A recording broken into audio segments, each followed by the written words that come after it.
প্রত্যেকটি মানুষের জীবনকে টাচ করবে, ছোঁয়া লাগাবে, এরকম একটা উন্নয়ন আমরা আগামী দিনে করতে চাই। কোনো পৃষ্ঠপোষকতার রাজনীতি আমরা করতে চাই না। আমরা প্রত্যেকটি নাগরিকের পৃষ্ঠপোষকতা করতে চাই। একটি গোষ্ঠীর পৃষ্ঠপোষকতার মাধ্যমে বাংলাদেশ চলতে পারে। আজকে বাংলাদেশের জন্য অনেক একটা আনন্দের দিন। বিগত 15, 16, 17 বছর ধরে মানুষের ত্যাগ স্বীকার করেছে, তারা জীবন দিয়েছে, তারা গুম হয়েছে, খুন হয়েছে, মিথ্যা মামলার শিকার হয়েছে, চাকরি হারিয়েছে, ব্যবসা হারিয়েছে, নিঃস্ব হয়ে গেছে বাংলাদেশে। বহু ত্যাগের বিনিময়ে আমরা আমাদের আজকে ভোটাধিকার ফিরে পেয়েছি। বাংলাদেশের মানুষ অধীর আগ্রহে অপেক্ষা করছে তার ভোটাধিকার প্রয়োগ করে তার নির্বাচিত প্রতিনিধির মাধ্যমে নির্বাচিত সংসদ করবে, নির্বাচিত সরকার করবে, যেই সরকার জনগণের কাছে, যেই সংসদ জনগণের কাছে দায়বদ্ধ থাকবে। বাংলাদেশের মানুষ তার মালিকানা ফিরে পেয়েছে। এটা আজকে আনন্দের দিন। আমরা আজকে গণতন্ত্রের দিকে যাচ্ছি, গণতান্ত্রিক অর্ডার ফিরে পাওয়ার দিকে যাচ্ছি। সুতরাং এই আনন্দ আজকে সকলে, আমরা যারা আন্দোলন করেছি, যারা ত্যাগ স্বীকার করেছে, যারা মৃত্যুবরণ করেছে, যারা পঙ্গু হয়ে গেছে, এই দিনটা সকলের জন্য অত্যন্ত গুরুত্বপূর্ণ দিন। সুতরাং এটাকে সামনে রেখে আমরা গণতন্ত্রের পথে যাত্রা যে করেছি, আল্লাহর কাছে আমরা চাইব যাতে আমরা এটা সফল হতে পারি। বাংলাদেশ যাতে আবার গণতন্ত্রের পথে ফিরে আসে, বাংলাদেশের মানুষ তার মালিকানা ফিরে পায়। এটার জন্য বহু ত্যাগ স্বীকার করা হয়েছে। এটাকে আমরা বৃথা যেতে দিতে পারি না। তাদের প্রতি অন্যায় করা হবে, তাদের প্রতি অবিচার করা হবে। এখান থেকে যদি কোনো ব্যত্যয় ঘটে, সুতরাং সবাইকে জনগণের উপর আস্থা রেখে নির্বাচনের দিকে এগিয়ে যেতে হবে। এর অন্য কোনো পথ নাই, একটাই পথ। মানুষ জনগণের উপর আস্থা রাখতে হবে, নাগরিকের উপর আস্থা রাখতে হবে, এবং তাদের উপর আস্থা রেখে তাদের মতামতের পরিপ্রেক্ষিতে আগামীর বাংলাদেশ চলতে হবে। এটাই হচ্ছে গণতন্ত্রের মূল মন্ত্র। এটা আমরা সকলে বিশ্বাস করতে হবে। একে অপরের প্রতি সহনশীল হতে হবে।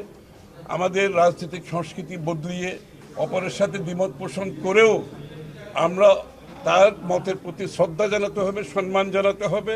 একটা সহনশীল রাজনৈতিক সংস্কৃতি আমাদেরকে চালু করতে হবে আগামী দিনে।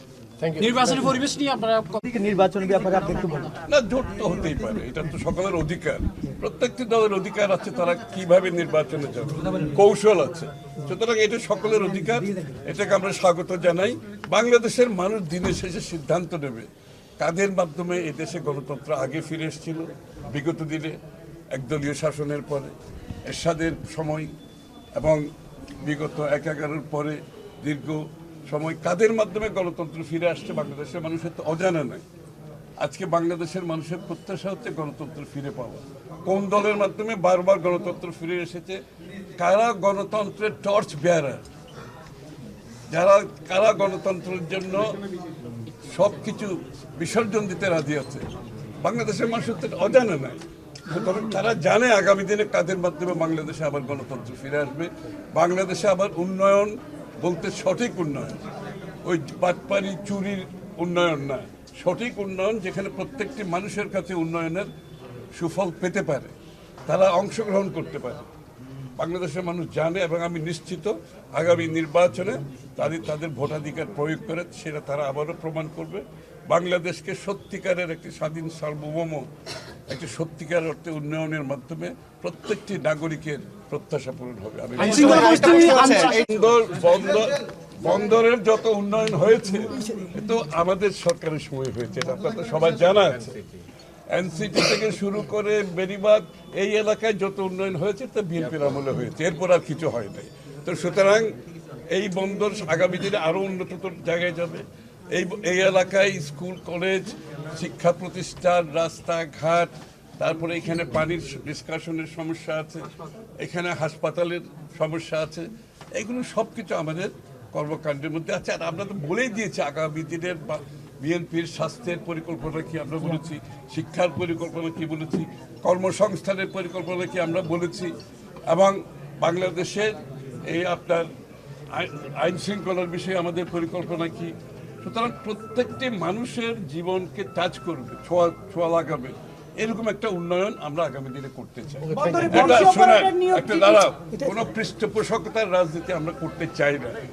আমরা প্রত্যেকটি নাগরিকের পৃষ্ঠপোষকতা করতে চাই।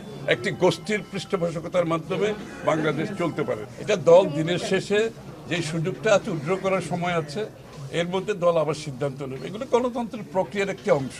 এই জন্য তো দেওয়া হয়েছে, সাবমিশনের ডেট দেওয়া হয়েছে, উইথড্রলের ডেট দেওয়া আছে, মার্কার ডেট দেওয়া আছে।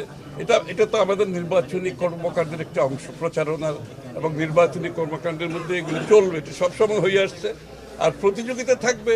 17 বছর কোনো বাংলাদেশের নির্বাচন হয় না, সকলের মধ্যে একটা উৎসাহ উদ্দীপনা আছে, কষ্ট করেছে, সুতরাং সকলে তো চাইবে একটা অংশগ্রহণ করতে, কিন্তু সেটা গণতান্ত্রিক প্রক্রিয়ার মাধ্যমে সমাধান হবে।